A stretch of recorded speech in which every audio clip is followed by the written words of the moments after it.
Anggap diriku mengkhianatimu sebelum melihat bukti tuduhanmu.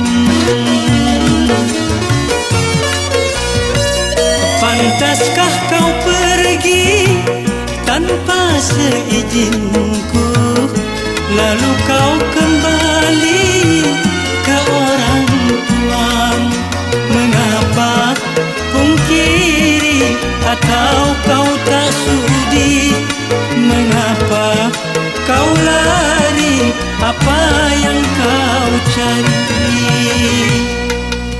Untuk apa